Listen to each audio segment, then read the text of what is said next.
Alright, so I'm doing something a little different than I usually do. I thought it would be interesting if I just try to vlog something. I might not do anything with this video, I might just scrap it, but at least just have somewhere to get my thoughts down.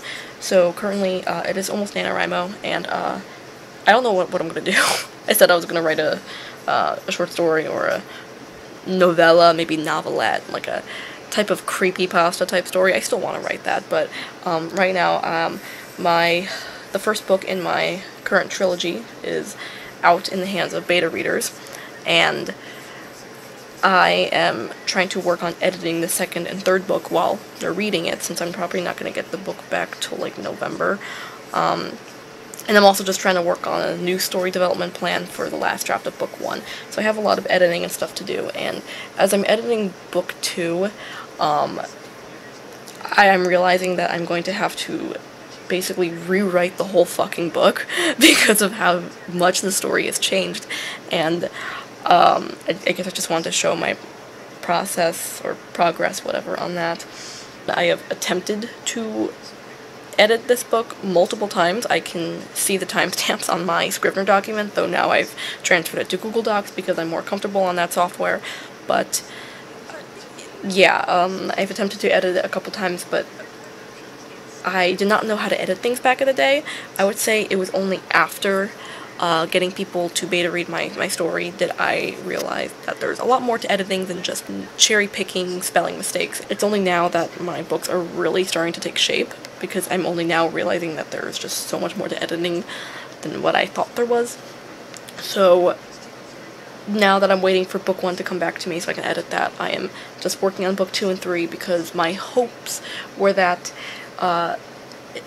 if I can update book 2 and 3 to follow the new storyline of book 1, I can figure out if there's anything that needs to happen in book 2 and 3 that should get foreshadowed in book 1. And so I'd like to get at least one major edit out of the way for both these books before I publish book 1. But so far, and let me just move this out of the way, I am not going to be showing the rest of my desk because there's way too much shit on it and I'm too lazy to clean it. I'm so sorry. But so far, I have rewritten most of these chapters, like the beginning chapters, I've rewritten them. And like I said, I attempted to edit this draft a few times, but they weren't really so much edits as more like, again, just cherry-picking spelling mistakes. But recently, over the summer, I tried to edit book 1. I did not finish it, but I did rewrite basically everything up to, like, chapter 15. Yeah, chapter 15, I rewrote 15 chapters. And looking back on it now, they're not horrible. I like them. I like the direction that it's going in. I've definitely improved a lot. But I'm probably going to end up rewriting these again just because I like the idea, but I don't like how they were presented. I think there's a lot that could have been reworked with, like, the narration and the dialogue. And I think that, you know, I'm going to keep the basic plot of what I wrote. I'm just going to rewrite the way they're presented. However, after 15, all this, I got lazy with the chapter numbers. All the chapter numbers are fucked up, so I'm just going to start labeling them as chapters. But all these are basically going to get cut, all of them, because this is following a different plot line than what I am going to follow. Because all these follow the old plot line, which has changed, and I'm going to be following a new plot line. But the reason I'm numbering them as chapters is just so that way I can save them into a different document, so I can at least have the old version, because I just like to save my old writing even if it's terrible. But there's just so much to cut. Like, look at this, look at the page number. All this is getting cut. Over 200 pages is getting rewritten, and it's so much that's gone to the point that I'm planning on just copying and pasting the first couple chapters that I did rewrite and pasting them into a second doc, and then making this document the old, like, archive, because there is just way too much to copy and paste into a separate doc here. This is like 200 pages worth of story that I'm cutting, and it's just too much. But pretty much the reason why I'm cutting it is because my original plotline was that my characters, which, if you don't know already, this is for a, like, crime comedy sci-fi trilogy, and in book 2, my characters were originally supposed to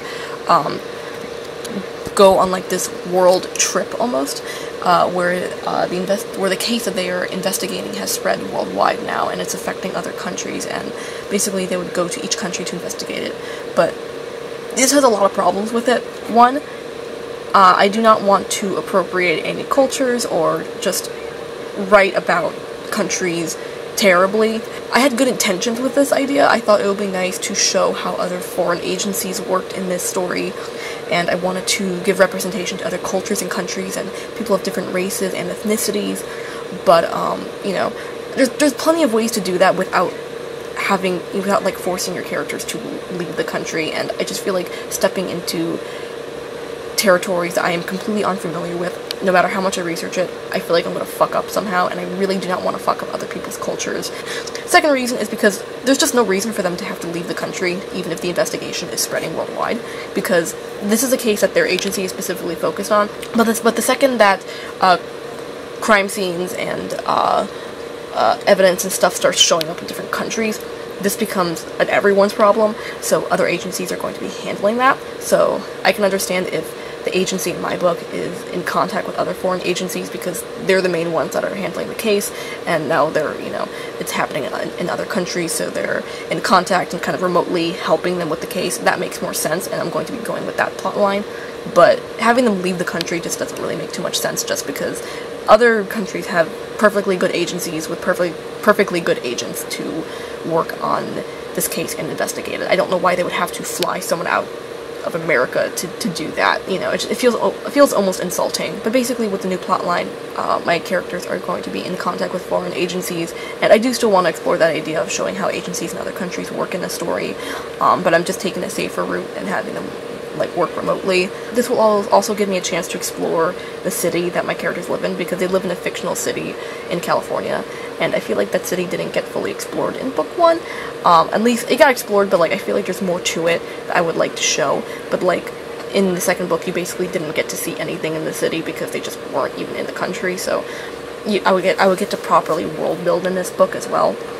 Yeah, I'm just gonna keep numbering all these chapters, and it's like, here's a new chapter, and then title it, whatever, and then I'm just gonna make this document my archive. I might go back and I'm not sure if I'm going to read all of these. Like I really just don't want to have to reread like 90,000 words of a story that I'm cutting anyway, especially if the like new plotline is going to be completely different from the old one. But who knows, maybe there's something redeemable in this old draft that I could use in the new draft, but I wouldn't know until I read it, so I'm not sure. I'm thinking maybe I'll just work on the new draft and then reread the old draft when I get time, because I don't really have time right now, and then just see if there's any redeeming elements that I could take with me, because I highly doubt that there's really anything I'm going to take with me from this new draft, or at least anything super large and important.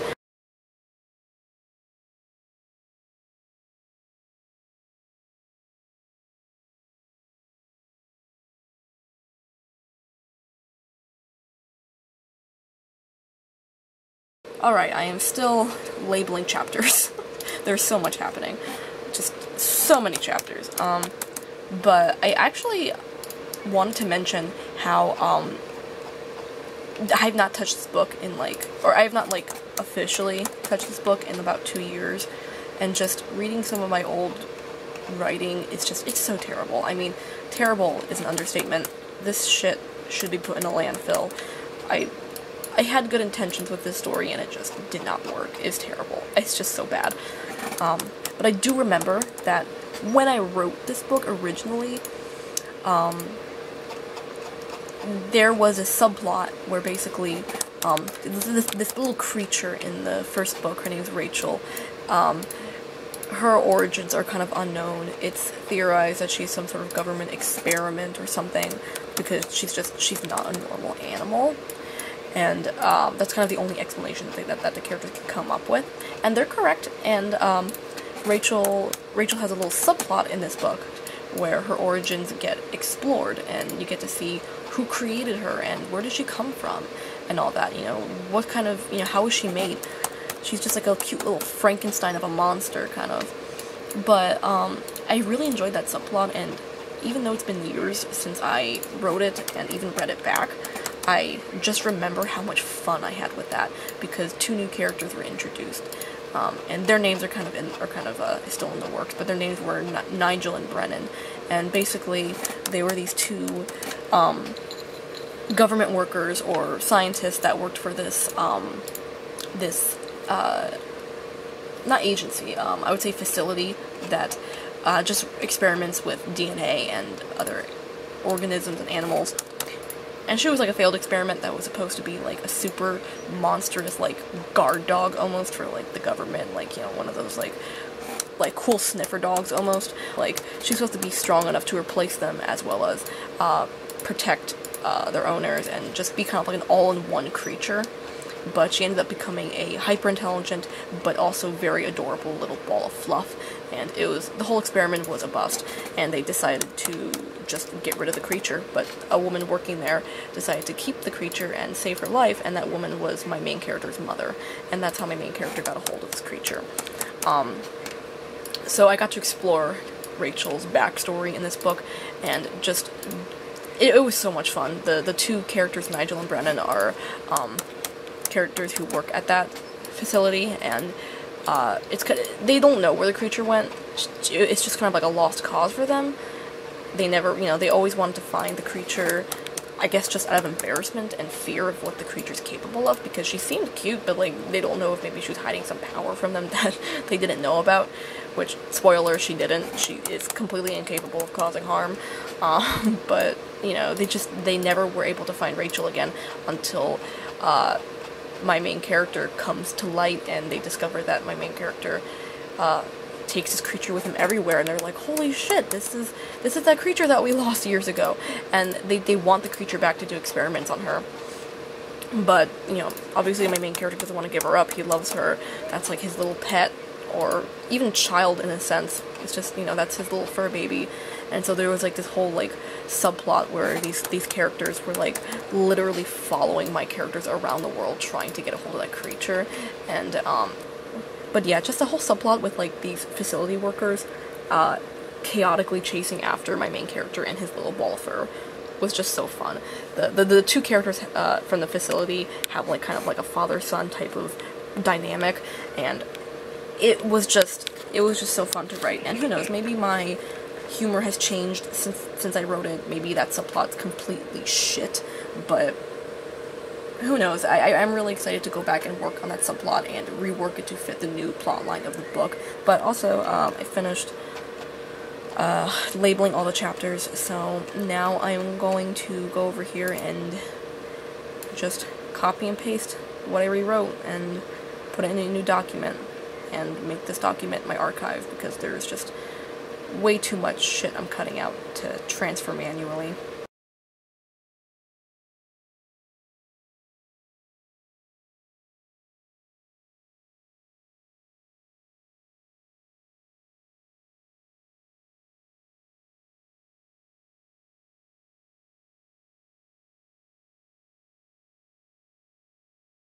Also, I love how I named, like, one chapter and then just gave up. Like, I gave one chapter a single name and then just didn't bother to name any of the other ones. I think I went too far here. Oops. But yeah, I always name my chapter titles, but whenever I'm writing, like, a first draft, I just don't bother naming them unless I think of, like, a really cool name, or, you know, whatever. If I think of, like, a really witty title, then yeah, I'll probably give it a name. But other than that, I don't name my chapter titles until much later, like in the last draft. Just because they don't really matter in the meantime.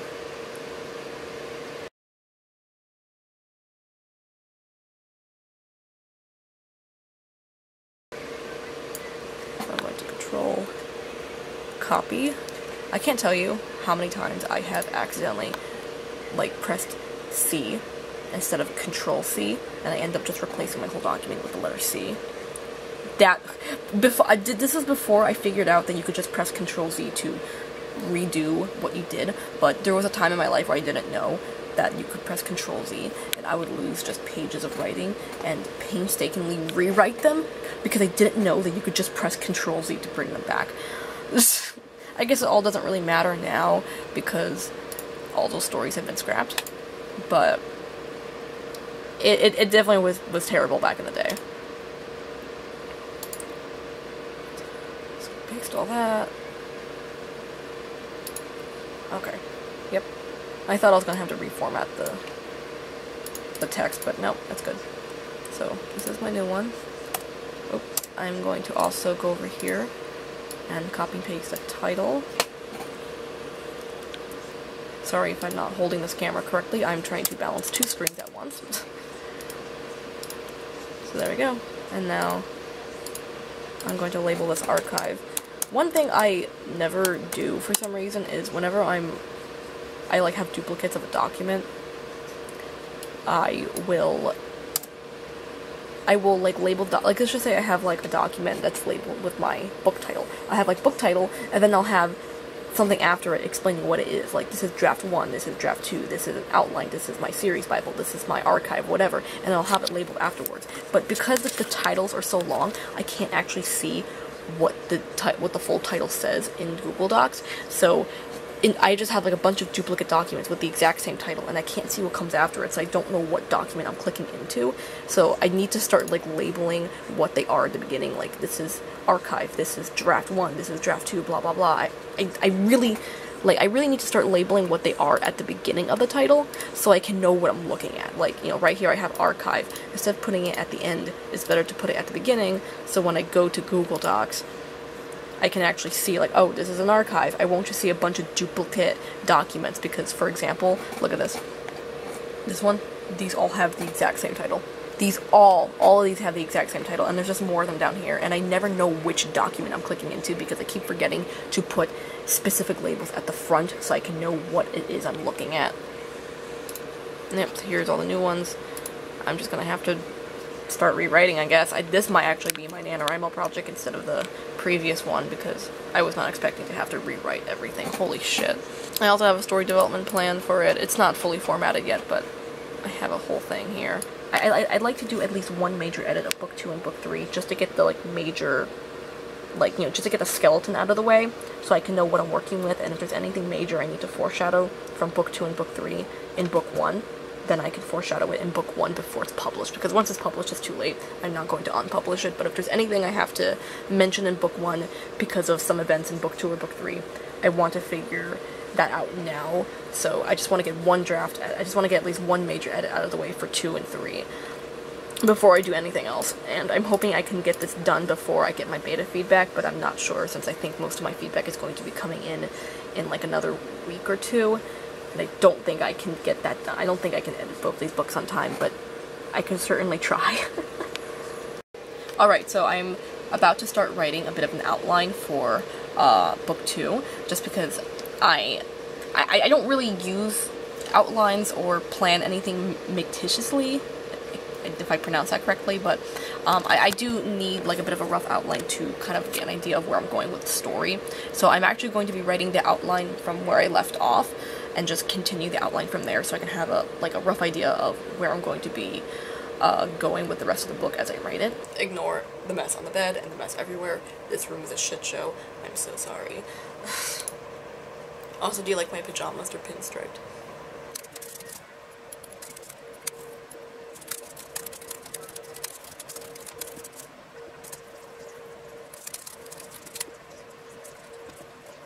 So far in the outline, things have changed a lot, and I'm really happy with where it's going. Basically, I'm writing about how my characters are going to be in contact with these foreign agencies and discussing the investigation, and there's just like one scene where all the agencies and their leaders and everyone is just on a Zoom meeting and they're all having internet problems, and I feel like that'll be really funny and realistic to mention. Just thought it'll be funny if you have like these really like futuristic and important agencies who like can do so much shit. They could like hack into the Pentagon if they wanted to, if for some reason they can't even fix their Wi-Fi.